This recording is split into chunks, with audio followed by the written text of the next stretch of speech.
অনেকেই বলে থাকেন যে তারা বিভিন্ন সোশ্যাল মিডিয়ার জব পোস্ট দেখে অ্যাপ্লাই করছেন, অথবা যে সকল জব সাইটগুলো আছে সেখান থেকে দীর্ঘদিন যাবৎ বিভিন্ন কোম্পানিতে জব অ্যাপ্লাই করে যাচ্ছেন, বাট আপনারা সেখান থেকে কোনো ইন্টারভিউর কল পাচ্ছেন না। তাহলে আজকে এই ভিডিওটি আপনার জন্য খুবই উপকারী আসবে। আমরা মূলত এই ভিডিওতে একটি টিপস শেয়ার করব যে আপনারা কিভাবে কোনো একটা কোম্পানিতে অ্যাপ্লাই করলে সেখানে শর্টলিস্টেড হবেন অথবা দ্রুত ইন্টারভিউ কল বা এসএমএস পাবেন। তো আমি এর আগে আপনাদের সাথে একটি স্টোরি শেয়ার করি।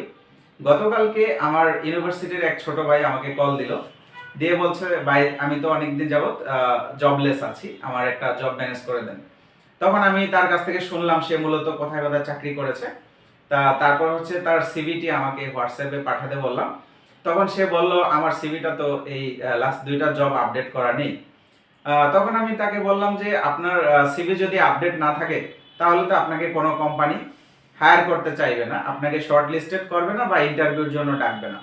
তো মূলত আমাদের যে বিষয়টি বলতে চাচ্ছি যে আপনি কোনো একটা জব পোস্ট দেখে হুটহাট করে অ্যাপ্লাই করবেন না। আপনাকে কি করতে হবে, তাদের রিকোয়ারমেন্টগুলো খুব ভালোভাবে পড়তে হবে। ধরুন তারা 8টা থেকে 10টা রিকোয়ারমেন্ট দিয়েছে, আপনি সেগুলো ভালোভাবে পড়বেন এবং আপনার সেক্ষেত্রে কোন কোন এক্সপিরিয়েন্সটা আছে সেগুলোর সাথে রিকোয়ারমেন্টের সাথে আপনার ম্যাচ করছে, সেই রিকোয়ারমেন্টগুলো আপনাকে মূলত সিভিতে আপডেট করতে হবে।